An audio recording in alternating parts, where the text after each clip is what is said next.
Thank you. I'm so glad to be here. It's my honor. Well, I'm so glad you accepted. And so today is called, from wedding planner to president, and that's president of Rotary. Yes. Right? That I am. Right. So we're looking forward to going a bit deeper. So for those of you for the first time maybe watching this, just remember that we're here every Monday, 7 p.m., Tropical Nomad. You can come into the garden or into the podcast studio and join it live, or you can join it from Instagram and so on and so on and so on. So now we're going to get on with the show. So Michelle, first and foremost. Yes, sir. So now, where were you born? Jakarta. Jakarta. Yes. And you also have a son, right? Yes. Wonderful, wonderful. So now, tell us a little bit more about what life was like for you growing up in Jakarta. Okay. And then I'm going to do something unheard of for the show, and I'm going to adjust my camera. Okay. So the show's over to you. All right. Okay. While Rob is missing from the camera, or probably just partially missing, I was born in Jakarta, raised with the parents. We come from a comfortable family. I got 3 older brothers, and I think that's about it. Good. Now that was an unusual start to the show. I've never done that before. Oh yeah. So, all right. So now, where exactly in Jakarta? Oh, Jakarta Barat. Okay. We come from Jembatan 5. Yeah, it calls. It's a small place near the Chinatown. Yeah, so basically, if you haven't been to Jakarta, if you haven't been to my place in my area, because that's what Jakarta is really all about. Not just the posh, the 5-star hotels and all the big shopping mall. Yeah, there's so much to it. Like the slum, the ghetto and stuff. You should see that part of Jakarta. That's why Ahok and the president is trying so hard to make Jakarta looks beautiful. Got it. So one thing which I was going to get to later on, but popped in now. You mentioned the slums, right? So, yes. So where is it? Because what you do is amazing, right? With helping, supporting the people in society which are a little bit more exposed, right? Oh. Especially during this time. So the obvious question is that where did that come from? So where in your childhood do you think that came from? I actually wrote this in my Instagram post when my dad passed away in July. I think I learned kindness from my dad, because I remember there's one time rainy and slippery road. There's we call it tukang soto, someone who's selling the soto broth, the chicken broth thing. Yeah. So he was like doing a carriage thing, and he slipped in front of our doorstep, in the whole house doorsteps, and everything that he's trying to sell is just pour all over the street. And my dad will come out and then just hand out some money and says that, consider it all paid. Take this money, give it to your, wife, and I hope you have a lovely day. While actually we're not really coming from a rich family. So mom was like saying, but we're struggling also. That's some other things will come for us. Wow. So I think that's what makes me realize that it's not about how much money you have. It's about how many people that you can help, on daily basis. Got it. And so do you have any trauma around money? So like when I say, you now have a lot of money, right? Amen. Yes. It's in your pocket. Now, are you the kind of person who just give it all away because you're like, I got to get rid of too much money? Or are you the kind of person who would kind of say, well, I'll do this for this, I'll apportion that for that, and I'll do this for this? How do you respond? What's your money story? I have no money responsibility, to be honest. What I earn, I always try to give it back. So I have no plans, yeah. But when I do need, I know something, like getting a house, getting a car, getting what basic needs, to secure myself and my son, I will put that as priority. But whatever I have left, I always try to give it back, because I think, it's only fair. If I can have 3 meals a day, I was hoping someone at least can have 1 meal a day. Got it. So if I asked you, right, do you spend money or do you circulate money? What would you say? I circulate money. Well, that was supposed to be a very tricky question. I'll spend it in hoping to circulate it. How's that? Oh, there's no right answer. Yes. It's just it's a mindset thing, right? So like recently I went to this, I'm going through different courses at the moment. I love learning, right? Yes. And one of them was just that simple concept. Because most of the time, a guy called Ken Honda, right, who's got this concept of happy money. So money has energy, right? And if you infuse happy energy with the money, it's a bit like you circulate the money, you don't spend the money. So it's a bit like most people when they have a bill, it's like, oh no, I got a bill. Oh no, I got this. Oh, I got to spend that. So you're putting this energy onto money of like, oh no, I got to. Oh damn, I've got to pay. And it's like, if money is your best friend, would your best friend hang around if you treated it like that? Right? Yes. Yeah. Then definitely circulate money then, because I think everything that I spent, I was hoping that it's either paid forward or it comes back to me in some other way. Since I'm Buddhist, I believe what I do is what I get also in return. And with the Buddhism, so was anyone in your family a Buddhist? Because here in Indonesia, I guess it's majoritively Muslim. Yes. But we're a bit Chinese descendant, yeah. Okay. So my parents come from Kalimantan, so I have Chinese blood, so we call it the Indonesian Chinese. Yeah, my parents is Buddhist. Basically, they're Konghucu. They're not really Buddhist, but they're practicing another type of Buddhism, Taoism. They call it Taoism. But me, I'm doing the Buddhism because I go to the vihara. I'll pray there. I chant. We got all this mantra. But growing up, it's because of part of the school. Now that I got to choose what I want to do, I only go to the temple when I think I need to go. Okay. Yes, because I think doing kindness is not just going to the house of God. Yeah. I can do much more than that. Yeah, and you mentioned about the mantra. So is there, because your mum as well, right? She says that or his dad, that money will come when you need it. Yes. So is there any mantra, not only about money, but is there any mantra that you have in your life that you feel serves you in some way, shape, or form? I don't think there's a special mantra growing up up till now, but when you learn about, I forgot what's the name. We were doing the 21 days of abundance meditations. Yeah, who's creating that? Deepak Chopra. Yes, Deepak Chopra, yeah. Well, he was now giving us some pointer and highlights also about money, how to attract money and how to spend money, right? How it makes you happy by having it or by not having it. So I'm actually start practicing that one, and it's really, really good. Like even though bills come, I'm still okay, and when I have money aside that we can put for donations, I feel better. And I think Deepak actually works for the free 21 days from the WhatsApp group thing, from the sharing thing. Yes, it's good. Yeah, I thought that was amazing actually, the way that was done. Did you get it? Did you get it? I did. I did it, I think, twice. It's great because the way that it was done, I think, is a marketing genius. Right? Yes. The way that you're able to spread something like that through a lot of people without paying for it. Yes. Right, and getting all this referral, affiliate kind of stuff going on without having to pay anything. Yes. But again, I think the information within it is extremely valuable. Very valuable. I really do love his opinion about things. So he's definitely a person that I'd love to learn from. So I think it's a great thing that was done. So coming forward, so Bali, where we are now, right? We're in a tough situation. So before we get into what you do, the question that's coming up for me is that where do you get your energy from, right? So you have this beautiful, amazing energy that I've always found within you, right? You're a mum, you have a son, you're out there, he's here right now, yes. Right? So you're a very hands-on mum, is what I'm guessing, right? Yet you're a mum to thousands, I think, right? With all the people that you help, people that you support. I think. How do you get the energy? Where does the energy come from? If you're talking about energy, I have no idea. I just think that every day I wake up, I need to do something productive. It's either helping people or helping a friends or just doing something, yelling at my kids, tell him to do whatever it is that I need him to do, make sure that he's responsible. But if I get a schedules that I know that, COVID time, what do we have to do? Who should we help? Who's the priority? We're gonna check with our team and the Rotary Club. We got a few people involved. That's not just me. So we created something like, okay, what should we do? And from there, it inspired me to wake up every morning because I know that I can do better, even though just a little bit, or just change people's life just by bit. See them smile, see getting all the donations. Yeah, we call it sembako, or maybe some of just pocket money to get through maybe a day or two for the meal.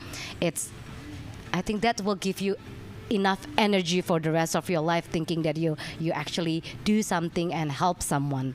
I think I don't know whether that's the answer to it, but I'm always been an energized person. I get that from you. And in your family, so were you always playing that role as well growing up? Were you always what I call the Energizer Bunny, right, in your family and your brothers and everything else? Was that you? Yes, I'm the one who's very talk active. I'm different from my older brothers. My mom keeps saying that, I got 3 older brothers, but they all live in Jakarta. I'm the only one who actually go out and explore the world, and I'm the one who always wanted to do something different, even though when I'm still a little kid. So the mom always says that, you know what, I wish you were a boy. I wish you're a boy. Then you can do whatever you want. In Chinese, being girl, you have very limited privileges back in my days. But now, of course, it's different. Yeah.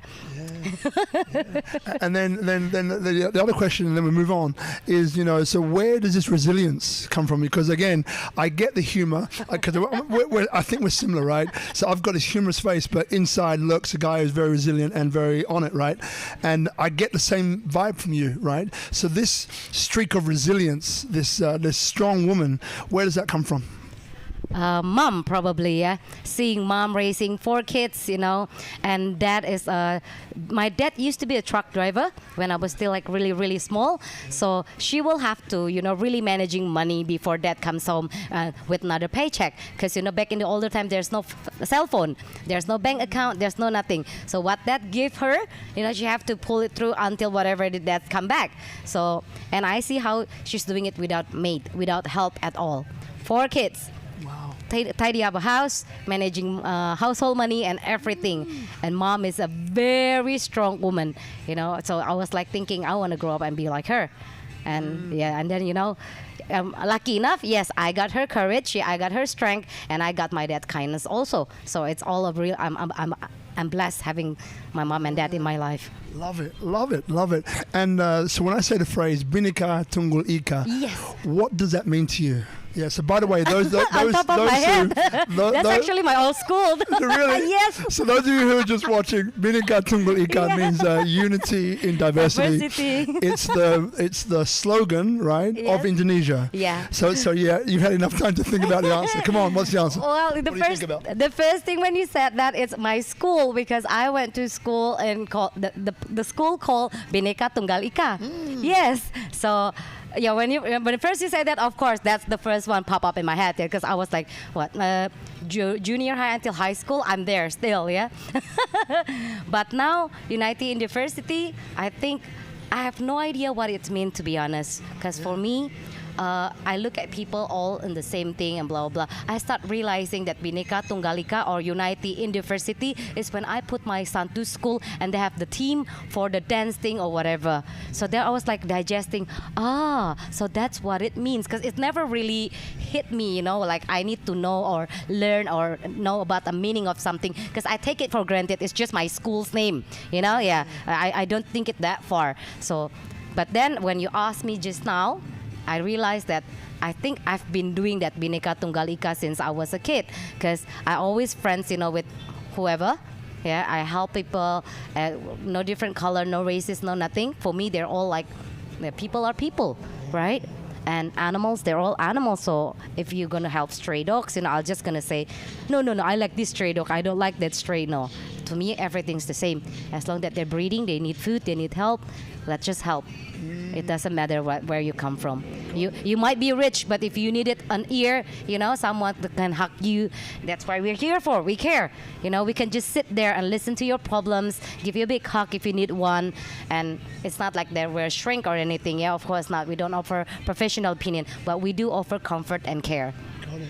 Got it. Wow. So then moving forward, so you became a wedding planner first, right? Yes. So then I see parallels between wedding planner and president of Rotary, right? Which is interesting. Just popped up. Oh, really? Yeah, just popped up. But how did it happen for you? So why wedding planning, right? So you're in school, you were traveling around, like you decided to leave in Jakarta, and you started to move. And in wedding planner, how did that come up? Where was the connection? How did it happen? I was intern in one of the wedding company in Bali, like the first time in the 2002, I think.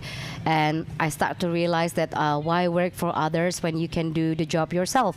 So I took on the next challenge. I made myself a wedding planner, which my parents first doesn't agree, because they say that why would you need someone who will pay you, to do their weddings, like you're crazy. This idea is absurd. Like, why don't you just do accounting, or do the normal Chinese people will do, open up a store, just open the store, watch there from 9 to 5 and then close the store. I was like, huh? Mom, I'm bad at math. I say, I'm probably not going to make any profits from that, right? So, and yes, without that permissions, I pushed through. 2003 until now, the wedding company is still open. Well, of course, as a business, it's got ups and downs, right? And I'm blessed to have a lot of clients that become friends also. And I lost track. What was that again? No, you're there.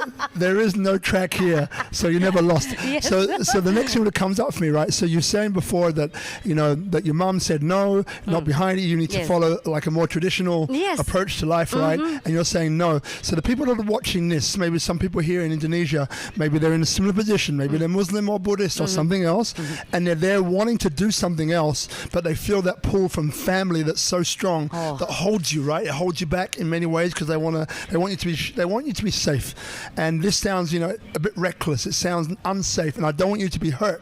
So as a mum or a parent, you want to pull them back. So what advice can you give to people, which is from you, like how to push through and just keep going? Oh no. I need bullseyes in my forehead. Maybe someone's gonna shoot me if I do this. The bullseyes are there already there, honey.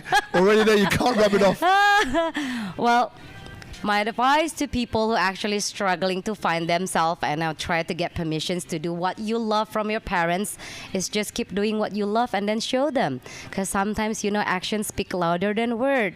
You can't just convince people with your word. You have to be consistent and do it every day. Then they probably see it that, oh, okay, you even though that I'm not approving this, you're still doing it and you're doing it good.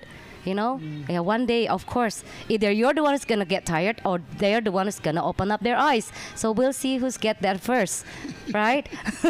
So was there like a tipping point? So that tipping point is that concept of when you're doing something and you have a certain number of people that tip it over to become like public opinion, or in this case, it might be a time where maybe you weren't so confident that you're making the right choice, and you're just trying to hold on, like with your fingers, like and there was some point where you said, you know what? No, this is definitely it, and I'm never going to give up. Was there a point like that you reached? Well, I'm sure everybody have that kind of low point, right? It will be a lie to say that I don't go through a lot of obstacle. Like when the Bali bombs happened, no money's coming in. It's the same thing like right now. So I have to get another job in Jakarta, flying back and forward, Jakarta and Bali every 2 weeks, yeah. But then again, when the borders start opening up and Bali start getting better, I'll keep doing the wedding. So every time there's something, like even with the second bombing and then with the crisis monitoring and stuff, people start lowering their budgets for weddings. I have to start creating ideas and then go to all the venues, says, would you mind lowering your price? Let's just do this again. So I think, being a wedding planner is already in my blood. No matter what I do on the side, probably it's just to help supporting my hobbies, because it's not just hobbies and patience. It's not just a place where I make money, because when you're involved in a family doing the whole wedding thing, there are secrets, that whatever it's with you. You feel like you're being part of the family. Yeah, well, they chuck you away after the wedding finish, but at least for a moment, they treat you like a family. And some, they still treat you like a family till now, Yes. Yeah. So All right. Yes. So then we go, right? So wedding planning, doing it for like a while. You've got this resilience from your childhood. You've got this resilience from, just saying, I need to prove myself. That's yes. what you're saying. I need to prove myself, and I won't give up until I do it. Yes. Right? You've got your three brothers. They're probably in Jakarta going like, that little sister, what is she doing? Right? You've got your mom going like, what is she doing? And you've probably got your dad going, well, let's just give her a chance and see what happens, right? So then how did the Rotary come up, and what attracted you to get involved in Rotary in the first place? This is a very good one. as you remember Pak Chris, yeah, the one that was doing things, yeah, with you. There's a family camp, I think like 6-7 years ago. They're putting in the Bali advertiser post. So I was like looking, okay, family camp. I need to join that, because my son was still very small. I was like, I got nothing else to do. Let's just do this. I call up and make the reservations, and they didn't accept me because I'm a single mother. So I was like saying, what are you talking about? It's a family camp. Yeah, but it's supposed to be both parents with children. I say, no, you're wrong. Family means, a parents and a kid. It doesn't matter whether they're 2 or 1. I say, either you accept me or I'm going to report this. I need to talk to the manager or whoever it is. I do not accept this kind of treatment. So they put me in charge with somebody else, who says that, okay, then you can join, So then when I'm joining in, we have a lot of fun. Yes, everybody's complete parents. Yeah, there's me and there's another one, because after I said that single mom is supposed to be included, they said then okay, then they reserve another single mom, which is good. I got friends. Yeah, we start talking, and then I realized that it's supposed to be a Rotary family camp. Oh. Yes. Then I start asking this and that, Pak Chris was like saying, hey Michelle, you know what, I've seen so many things from you, why you got the energy, you were playing with the kids, and then you were very good at interactive, blah blah blah blah blah, trying to sell me this membership thing. Which I feel like, okay, I have so many energy, I got free time, why don't I do this? It probably, it's a calling probably. I pushed so hard to get into the camp, and then somebody offered me opportunity to be in the, what do you call it? International club. Yeah, Rotary club is an international club. So I was like, okay, let's do this. I want to try, put myself in organizations that actually maybe open up my way to help more people. So that's the story. Wow. So like going forward, I just see such fire in you, right? Yes. Even more now, right? I always felt it, but now I'm understanding where it's come from. So I'm feeling more fire, right? Which is amazing. Wow. So then, before we get into the presidency, so what about Rotary keeps you there? And wanted to push you to become president? Like, what is it about Rotary? And maybe explain to some people maybe don't know what Rotary is. So maybe explain to some guys here at home, firstly, what Rotary is, and then what values of Rotary you really align with, that just like, I'm doing this, I'm in. Okay, so basically Rotary Club is international non-organizations club, I think. Yeah, it's connecting people all over the world. Yeah, we're trying. Each Rotary club have different projects. Some will do like clean water project. Some will do with hunger. Some will do. It just depends on where Rotary club that you're joining. It happens that in my Rotary club, we call Rotary Club Bali of Niti Mandala. There's only a few people of us here, maybe 12 or 13 members only. We're probably the smallest one, but since we're small, it's easy to communicate to each other and then just put our mind and thoughts into one ideas that we can actually work on. And we decided to work on children because they are, the futures of Indonesia. And here in Bali, we got so many tourists, and there's so many villages that we can't reach, yeah. But then, tourists always there, doing, I don't know, opening up a villa, buying a land, build a house for them. And we think we need to educate the children a little bit more about, not just about the good part. Sorry to say, but predators are everywhere, And we were thinking, since our club is doing Aman awareness, which is preventions for children and women to get abused or recognized violence act, or uncomfortable touch. Yeah, so that's what we're teaching. So we're going every month, maybe every 2 weeks, and we also work with the governor of Bali. Yeah, they send us to schools and give the educations about how to recognize predator, like what you should do, what you shouldn't do, and how to escape if you're being caught.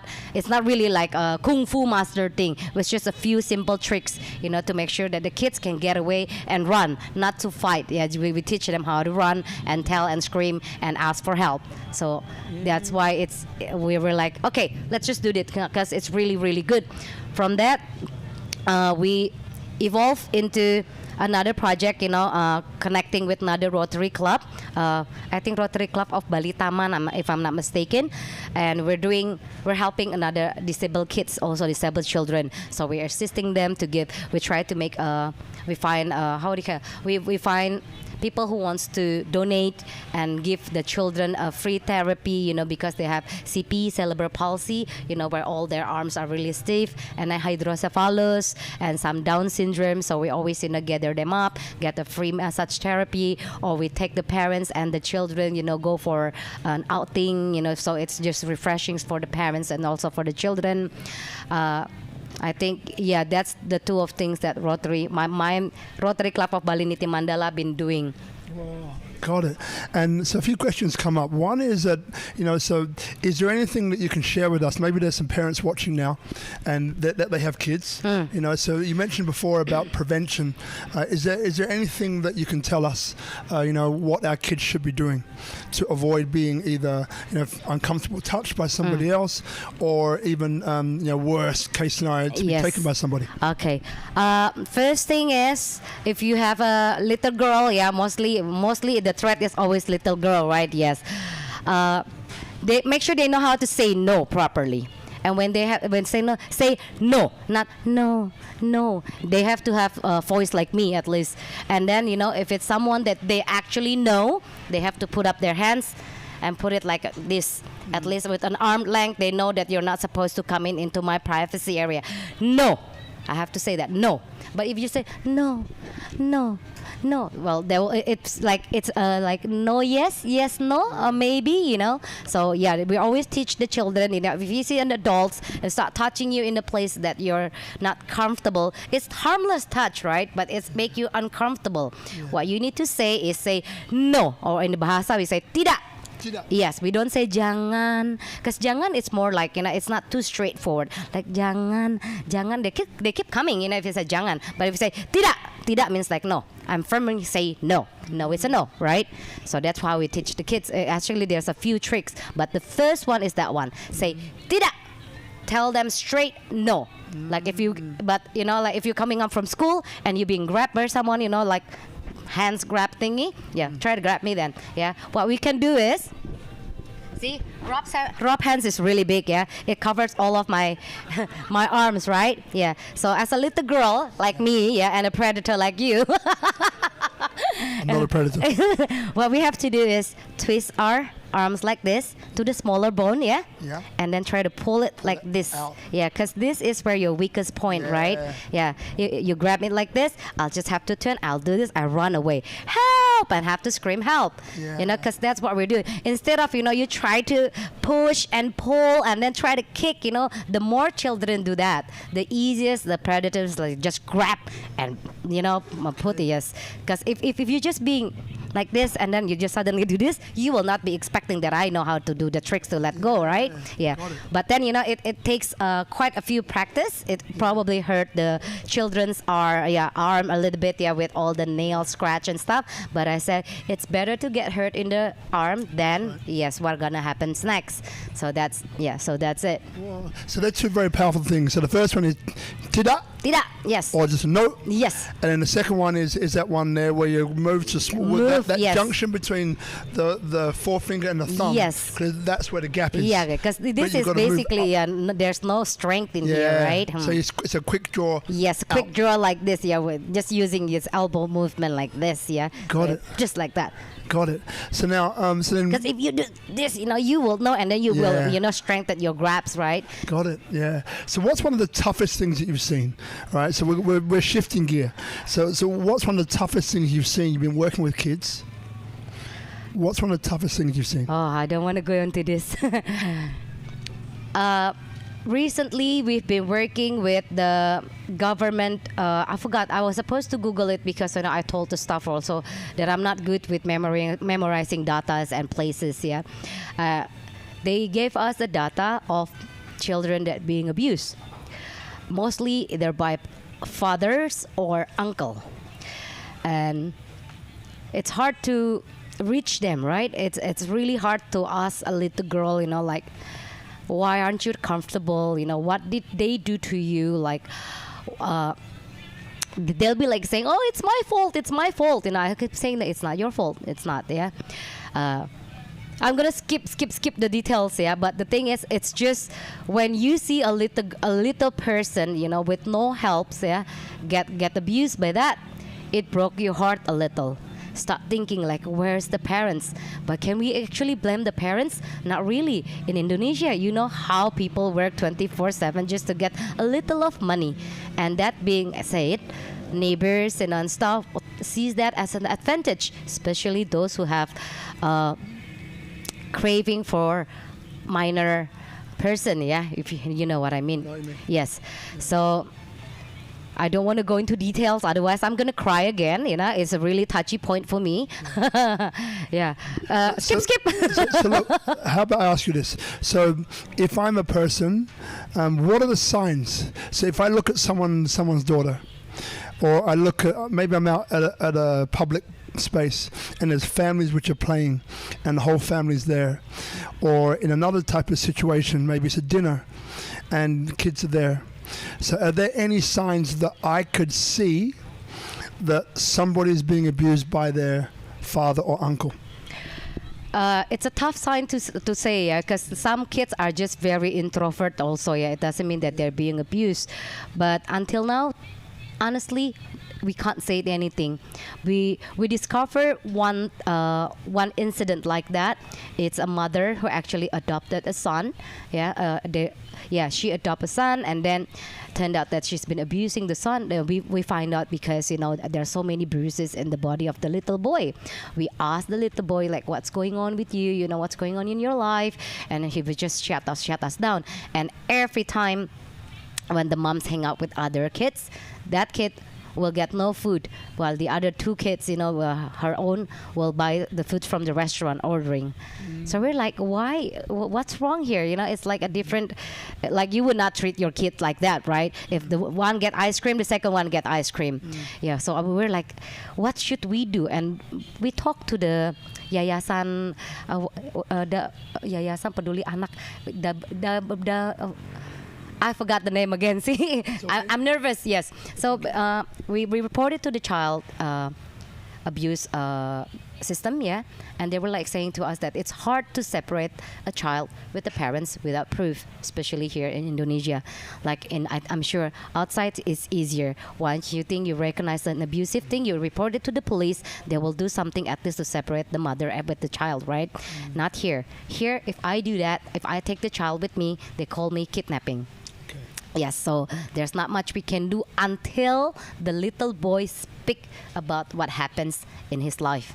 Got it. Yes, or there's any eyewitness, you know, like the maid will say something or the other girls will say something. Then we can take it as a case, bring it to the police, and then bring attention to the children care. Then they will start doing things. Got it. So one thing which I'm not sure if you're aware, but so I grew up for 18 years in 2 children's homes, right, in London from 6 months of age to 18 years of age. You turned out to be really, really good man. Thank you, darling. But it's amazing because I was always the youngest one. Right, and I was bullied at times, and so many things happened. But I saw so much because I was the youngest one. You know, I would see abuse of different kinds. It was a great children's home, by the way, for the most part. But there's stuff that happens that hangs with you, right? Yes. And like what I began to realize was that it's education, right? It's education because, you know, most of the time, you know, it's a 0 to 7. It's this theta brainwave. We just do what our parents teach us or what we mimic from our parents without knowing there's any difference or anything right or wrong with what we're doing. We just do it, right? So then, you know, that gets passed on to the kid, and the kid just keeps on going down that track for the rest of their life, unconsciously or subconsciously, not realizing what they're doing, not realizing that this is actually wrong, you know, that this isn't really cool to be doing this, right? So I saw that with so many kids. I must have seen maybe over 100 kids come through that children's home, and because I was shy at the children's home but extroverted at school, I was able to sit back and just observe and see what was actually happening. And some of it really hurt me, and others of it I just realized later on, it's like, wow, they really don't know any different. And these kids get passed on from home to home, and there's nothing they can do. And it's just like you ship the problem from one place to another place without really addressing the reason why the child is behaving this way in the first place. Yes. So there's kids which I saw, which I knew, which I believe had no chance, because people were they were so socially uncomfortable and difficult to deal with that people just didn't want to take the time to explore and find out why are they actually feeling this way, why they're actually acting this way, right? And there's a reason behind it. And if you discover that reason by taking the time and asking the right questions and being available to listen, then you can actually start to make a difference in this kid's life. So I work a lot with kids even now, and mainly it's the adolescent kids which I get called to work with, or the older kids which you know as adults, which are still older kids, right? And it's interesting because I find the minute that you just listen and you can give them your attention and realize that you're not judging them at all. No matter what they tell you, it's not going to shock you. And it stays with you, right? Then amazing things can happen. And there's a lot of kids which I've been able to turn around just through listening and giving some guidance along the way. So just knowing parts of that, like what comes up for you, because I know you're a person who cares a lot as well. Like, how do you stop yourself from caring too much, or do you just go all the way in? And I don't think we can do all the way in, because it's really gonna suck the life out of you. Yes, because without any government support system or without any system supporting at all, it will just drain you out. But what we can do is right now is we're trying to reach out to many organizations, and then try to reach out to a few hotels also and ask them, can you help us recognize if there's anything wrong, with people who's checking in with children, if maybe just one mother with one kid, can you see whether the kids are happy or not? Maybe we can do a separate check-in just to check if the boy or if the daughter are happy, and they're not like being scared. Or so we're trying so hard just to make a proposal, get all those hotels to, support us to recognize this kind of behavior, like you said, see if there's anything weird. And being said, we got organizations that helping out kids, but mostly through drug problems, which is hard for us to channel them to a restaurant for like freelance work or to whatever jobs that they can get, because with drugs they're all a bit scared. They don't want it to be caught again with drugs in their restaurant or in their hotel or in their business. So there's so many drugs recover kids, have no place to go, because no one will give them the second chance of doing things right. And we can't really blame the people who have business, because most of the time, second time, third time, they will fall back and go back to their previous life, right? Doing drugs, because it's the temptations, right? So now we have hopefully another solutions for them. We're putting them far away, making crafts and making art and stuff, and then we're just selling it to the public. Hopefully that will help them. But still, we have no idea how to sell all the creativity, because it's not really the best Picasso art style. It's just that we needed support. We needed support from the government. We needed support to people who cares. We needed all support or help that anyone can offer, because we can't do this ourselves. Like even the hunger in Africa has been going on for like years. People say it's not even hunger anymore. It's politics. They're trying to keep it that way, right? So to me, can we just skip the politic part, because children are innocent. They were not asked to be born. I think we need to give them a better education, right? Provide them what they need. Well, that being said, doesn't mean that their privilege is entitled to get whatever they want when the parents are comfortable, but just the basic needs, a roof above their head and a food when they're hungry, education, so they know that whether they can be someone, so they can have dreams and what you call it, I forgot. So they have passions.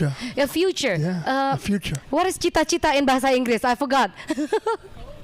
Goals or dreams, Goals. yes. Goals. Yeah, so at least it's nice to see a little children, and when you ask them like, okay, what do you want to be when you grow up, and they say pilot. At least there's a chance that he can be a pilot, or she can be a pilot, instead of just rubbing it away from them, and then they're probably sleeping hungry and stuff. It's just breaks my heart. So I was just hoping, if people everywhere can help by doing something nice every day, just don't shut your eyes. People need people, basically, right? Thanks for sharing it. I know, you're getting me go far out. So, one of the things that this show is based upon, right, is that people inspire people. Right, that's the first one. The second one, and the first one is Bineka Tunggal Ika, right? It's unity and diversity, right? So then, if there's people here that are watching, and maybe they're watching from one of the different forms, what can they do to support? And when I ask this question, it's from the point of view of like we give and receive love, right? And we do that in different ways, but there can be practical ways, and then there can also be impractical ways to actually do that. So if you had a couple of, I guess, a 3-point checklist that people could help or support you, what would that checklist be? First, go find a nearest non-profit organizations around your area, yeah? See what their projects are. And, just browse anything that you like, that you're passionate about. Because some will have different projects. Like I said, maybe one will do with about children, another one will be about food, another one will be about COVID-19, another one will be about water projects or whatever infrastructure projects. Just find the one that you're comfortable with to join. That will be the first task, right? Second, maybe find orphanage. Yeah, see what you can do with your local orphanage. If there's being supported by the government or supported by some big companies, if they're okay. Just move on and find another orphanage that haven't been supported. Then maybe you and your few friends, can chip in every month just to help them out, provide for the daily meal. And what else? What else can I think of? If you're a business owner, maybe you can also help out. Give people, especially the teenage who's been doing wrong, like juvenile. Yeah, they do call it juvenile. Yes, give them a chance. To just training. Yeah, do a training like a month or 2 in your place. Yes, put maximum security on them. CCTV and stuff. But give them a chance to be. To prove that they're actually being trusted. Yes, they're going to break their promises. Yes, but then again, they're teenage. What are we going to do with our teenage when they make something wrong? We forgive them. Yes, it's not our kids. It's not our place to forgive, but then it is our place, to help a bit, as a person, right? And yeah, that's for the business owner. And what else? I don't know. I have so many things, but I can't say it right now. All I can think of is just keep helping people, your friends, like a circle of friends, right? Circle of friends usually always says, hey, do you know that this person is sick, and our high school friends are sick, he's been diagnosed with this, and I think he doesn't have enough money. You want to raise something, can we raise some money, just to help out the parents or the family and whatever. I think that also helps, right? If you just open up your ears, open up your eyes, I think there's a signal everywhere that you can actually help out just a little bit. And trust me, when you give out, you'll feel happier, you sleep better, and I don't know, I think you become a more positive person, and it will cheer your lives up. Agreed. Right? Yeah, thank you. And so, like, in a minute, for those of you in the audience who have a question, just put your hand up and we'll get a microphone to you.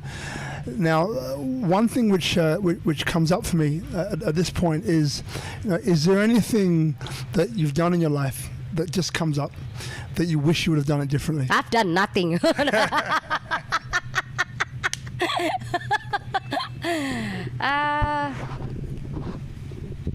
If you asked me this like a year or 2 years ago, yes, I have like 100 things that I think I want to go through, yeah. But if you ask me now, I think I make my peace with my past. I'm okay. I don't think I need to do anything different, because whatever it is, my mistake in the past, it was shaping me who I am today. Whatever it is, it's the struggle, the challenge, the party, right? And whatever it is in the past, it's all make me who I am today, and I'm just grateful. I don't think I want to change anything.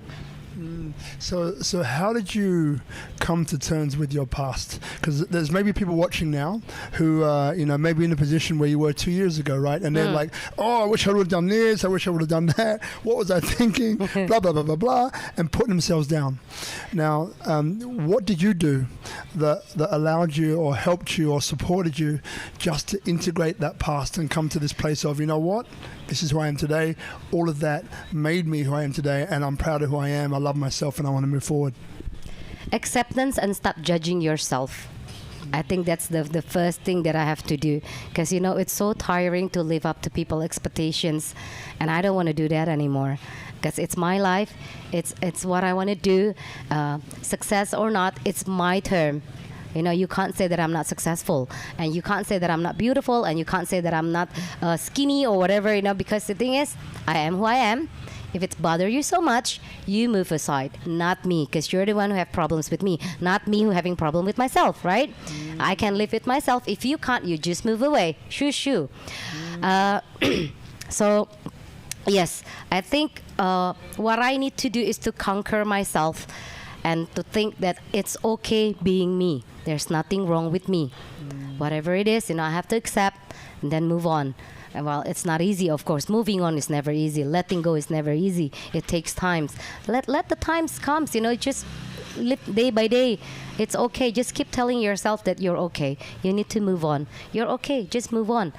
It's a bad day, not a bad life. You just push through.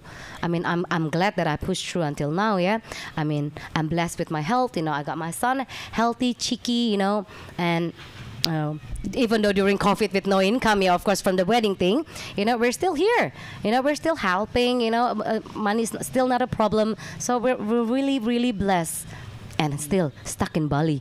Top that. I love it. I love it. Like what cracks me up, I asked you earlier on about what is your mantra. I've got like 4 or 5 for you. Keep pushing on. Accept yourself. If they don't want you, shoo. Move away. Shoo, yeah. If you have the problem with me, that's your problem. Yes, not mine. I'm going to be me, right? So like there's at least 3 or 4 very powerful mantras there that people can just imbibe and take on board and run with, right? And that thing you mentioned about accepting yourself, as you are, what a powerful place, defining moment, a powerful place to stand, because I believe that lots of the challenges that people face right now is out of that very fact. If I said, do you accept who you are? Do you love yourself? A lot of people have a tough time answering that question because they don't, or they haven't, or they refuse to accept who they are. Yeah, well, to be honest, of course, struggling with weight, it's different. Yeah, people will say, oh yeah, I'm getting weight, I'm fatter. That's still fine. It doesn't mean that you don't accept yourself. Yeah, we're talking, the big general thing, not just specific about weight, right? Yeah, so I think I start to realize that I am really, really blessed by who I am. Yeah, because there's nothing I can change anymore. I'm too old to change. So might as well just accept it, right? People say, Michelle, you're so loud. Nothing I can do, darling. It's already in my blood. I was built in with the surround in. What do you want me to do? I can't. Michelle, you have to act more like a lady. I'm not a lady. So just, skip it. Put more makeup on when you're in Jakarta. I was like, I don't even buy makeup. How can I put it on? I say, you know what? Can we just skip? Let's not meet in the mall then. Meet somewhere else where no makeup needed. Because my friend actually told me, when you're in Jakarta and you don't dress up like Jakarta people, and the perfume girl doesn't give you the sample of perfume, then they don't think of you of a high class. I say, that's okay. More money for me, no money for the sales girl, I say, right? Oh man, all right. Now last question, and then we'll go to questions here. So now, my question to you, which I'm going to say a little bit before, I can see why you're president, right? Because I would follow you. Right? Oh, you'd follow me. I would follow you, right? You're determined. you're resilient, you're decisive, and you've accepted who you are, and you don't ask for apologies, and you have a massive heart. Right, so for me, these are reasons why I would follow you. It came to me as well, right? So maybe tell us, like how did that opportunity come to become the president of Rotary? Well, the opportunity come is very easy. Like I said, that we have small member. So within that small member, we each have 12. to take each we have to take turns, right? And it happens that when it comes to be my turn, and then they think that I'm a suitable candidate now, since I've been in Rotary for like 6-7 years. Yeah. Okay, Shell, your time is coming. You have to do this. I was like, okay, what should I do? Well, basically, just lead us the way, what we do have to do, what project that we want to do. I said, okay, that's easy. President or not president, I'm always bossing you guys around anyway. I say, just this time, you guys need my signatures on a paper, right? Yeah, so 1 year's done, and then I'm on my second year, which is, normally we only do 1 year of presidency, but this time I'm being greedy. Yeah, I'm getting second year. It's going to end in June 2021. Hopefully, they don't elect me again, to be honest. Yeah, if I am, then I'm just gonna say that let me be the president for the rest of the Rotary of Club of Bali Niti Mandala then, until we find another suitable candidates. Yeah, so it's not really that hard, because we are a very small member, we're very family, and then we just like discuss, okay, who can help us be the person in charge of signing things for the paperwork. And this is really the last question for this part. So 2021 June, what is there left to achieve? What is it you would like to achieve? Where is it you like Rotary to be by the time you're done in June 2021? If it's Rotary Club International, yeah, I'm sure they all have their own goals and dreams. But for the Rotary Club of Bali Niti Mandala, to be honest, yes, we're stuck because of the COVID-19. To be able to teach all the children at the villages, we need body contacts. How to teach them, grabbing them and stuff. And we can't do that right now with the COVID-19. Yeah, with the social distancing, even Predator can't get them, I think, yeah, because we're doing this. Yeah, so we're pretty much stuck, but we're changing our programs into giving out to those who needs for daily meal. We call it sembako. Yeah, so we gather some money, and then we buy few things that will last at least for a month for a small family, and we list them out. If they reach out to us, we list them out. When they don't reach out to us, we try to find who's in need, through friends and stuff. Then we deliver it to them. So we're changing the programs. Love it. Thank you, Dan. I love your energy. I love your spirit. Thank you. I love that determination and that strength. That resilient strength. I love it. Thank you. Love it. All right. So questions. Yeah. So please. Yeah, it's really inspiring to listen to you, all your experiences. Coming from a difficult family background, I always see there are two sides of a thing, right? So in this particular scenario, you're trying to address a social issue with the minors, and you're teaching them, how to detect and how to escape.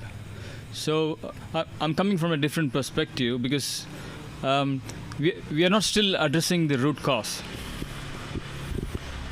right?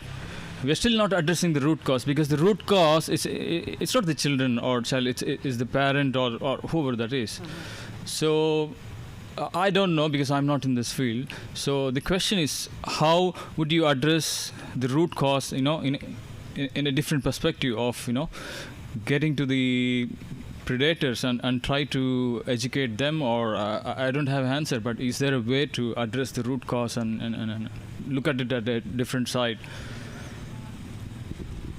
Thank you for the questions. It's really hard to answer because if you're asking me about the root cause, it's already happened to the person that when they grow up they become predator, right? Because it happens to them and they think that yes, because they think it's okay, or they become they have their own personal vendetta or vengeance, and they just need to pass it on, that anger, to another person.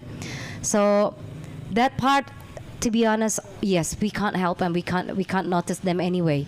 Yeah, even the America and somewhere greater country is also having this kind of problem. But what I can do, what my club can do, is we teach these little children to recognize the abusive, all the violence behavior from the predator, and hope that they don't turn or become one. So that will make the less predator growing up, right? How do you say it? The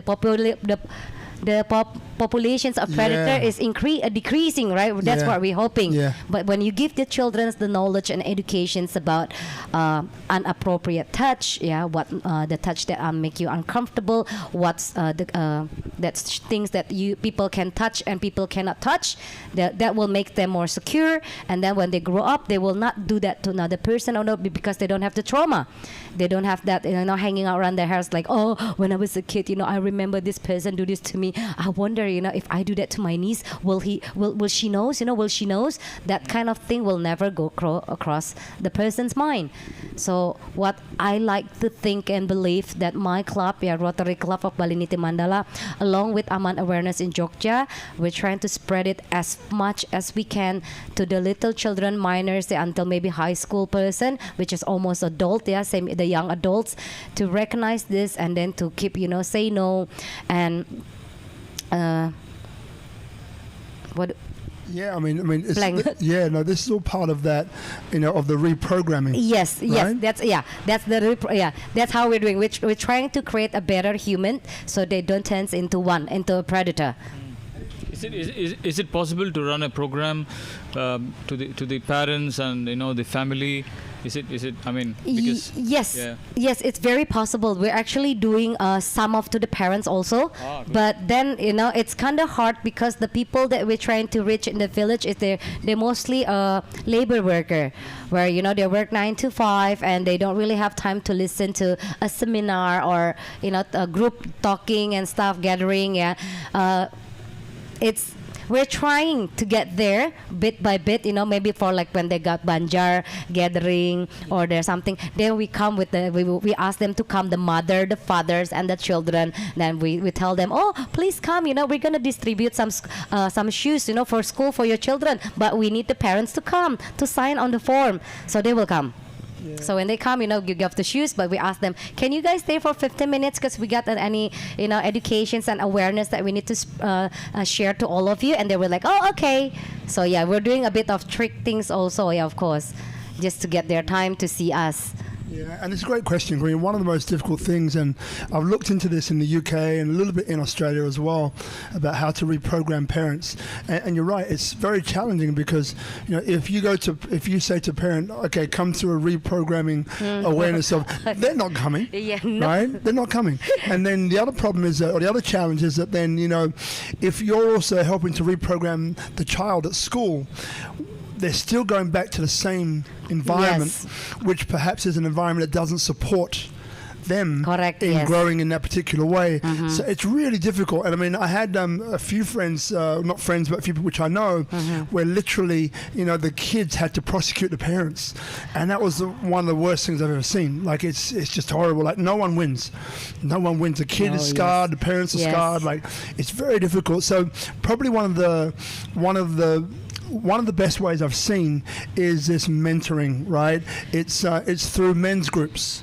It's that sort of thing, because mostly it's the men which are doing the abusing, is what I've noticed over the years. So it's literally it's the men's groups and having mentors within those groups, which again allow men to be men, but also allow men to be in the company of men and learn from someone who they believe not necessarily is on a higher pedestal, but someone who they just have more of a chance to listen to and actually imbibe that information and run with it, right? Okay. And then looking out to people who are in trouble to help them.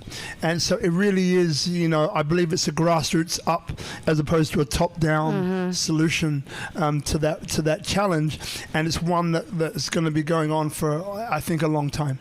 But bit by bit, we mentioned the word... bit by bit. We mentioned the word tipping point. So at some point, there will be a tipping point that we reach where this becomes just general knowledge and it becomes general awareness. Hopefully, and yes. then it gets to that point of people just saying, "Hey, listen, that's not cool," you know, and they feel like, well, I need to go and find help for myself because something is going on with me. So it's almost that, you know, I mean, how do you get through to somebody if you tell them that they're bad and wrong? The chances are you're not going to get a response. Yes. That's going to be powerful in the sense of a solution. Whereas if you explain to somebody, look, it's not your fault. Acknowledge it, but it's not your fault. This is how you were brought up, right? It's not your fault, but you can do something about it now. And then taking that conversation forward is a way to allow more people to come out of the shell and to step forward into a possible solution. Yes. Yeah. Yeah, that's correct. Yes. Yeah. But great question, brother. Great question. Now, does anybody else have any questions? No, we're good. All right. So look, what we're going to do, we'll draw this to a close. So in a moment, I'm going to give you the opportunity to, if there's anything that you feel like saying that maybe you haven't said yet, or something you'd like to leave people with, in terms of, it could be something hopeful for the future. It could be whatever's coming up in your mind. I know it's going to be that's close to you. You probably know it already. For those of you watching now, next week, Stress. yes. No pressure. So we have an incredible boxer called Ray. Next week, an incredible Balinese boxer, Indonesian boxer, and I think he's about to turn pro. Amazing guy. I met him in a really interesting way that I'll get to next week. I don't know him really well, but I get a great feeling about him, a great energy about him, and I'm sure you will too. So this is a Destination Indonesia series, and then from mid-January, there's a few others that I'll be looking into. People like the Unstoppable family, Brian Swan, and the Unstoppable Surfer, amazing guy. And then we've also got some others, Gavin and Julian that you know or you've seen as well, that kind of large influencers who have chosen to call Bali or Indonesia their home, and it's about Indonesia. It's about Destination Indonesia series. So we'll be mixing it up, locals, expats, and so on. All right, so it'll be really interesting. So firstly, I want to thank Tropical Nomad for supporting this, Itchy and Bella, and obviously there's one other person, Guzman stepping up, who's learning to do this whole back of house thing by himself. Guzman, you're amazing. Thank you so much. And for those of you watching, feel free to share this. Next year, we will be moving on to multiple platforms. We'll be doing a bit of like an intro. There's a bunch of things we're going to be doing because we love this and we want to continue doing it, but we've got to grow. We've got to keep on moving forwards and impacting more people. So that's what we'll be doing. Thank you to the studio audience, those who have turned up here tonight. Respect. Thank you for coming. And if you feel like you want to be on the show, right, feel free to put your hand up. Contact me via SpeakuP Monday or by my personal Instagram. You might be watching it now on, or through Tropical Nomad, and we can open that conversation. All right. So in the meantime, I just want to thank you, Michelle, for being the beautiful soul you are. Thank you. Powerful woman who's forging ahead, who's deliberate, decisive, and I just love how you operate. And tonight, I've gotten to know you a little bit more as a people at home, and I love who I see, and you're amazing. And I'm glad there's people like you on the planet. I like how you see me, all this thing that you summarize me. I like it. I'm going to keep it. Keep it, girl. So now over to you to close us out. Well, I don't have any big speech prepared, but all I can say is just, whatever it is that happens in your life, don't take it too personally. Yeah, just it's going to be hard. It's going to really hard, but trust me, yes, time will heal all wounds, and then just keep pushing forward and reach out for help. There's nothing to be ashamed of to ask for help. Right, Rob? Absolutely. Yes, ask for help. You're going to get it, and then you're going to be better, and just keep pushing through day by day. It will be okay. If you need me, I'm here to be your friends. Whatever it is that you need, I'm here to support. My club here to support. Yes, that's all that basically we can do. That's why we printed the shirt. You know, we care for a reason. It's not just for a show or something, yeah. But if you see me in the street, you needed a hug, please come give me a hug. But with the social distancing and the COVID-19 thing, you know, probably before we hug, maybe you can show me your test that you're negative or something. Because otherwise, I don't know. It's just getting really crazy now, the world, right? and look, how can people contact you? My Instagram, you can text me my Instagram, my Facebook, my WhatsApp. I think it's also in the highlight thing, yeah. So it's on the event. And what's your Instagram name? mlouna.efc.bali. Okay, so yes. M Louna, Louna, London Oscar Ultra November Alpha Fanta Charlie Bali. Wonderful. And look, if you need her as well, you can contact her through me if you don't get that. And look, so once again, thank you so much, guys. Thank you to you. Thank you for inviting me. I'm honored. Seriously, it's been a very pleasant evening, a good experience for me too. Wonderful. This is too posh for me. And happy New Year, everybody. So happy 2021. SpeakuP Monday will come back to you in 2021. Thank you so much, guys. Bye for now. Bye.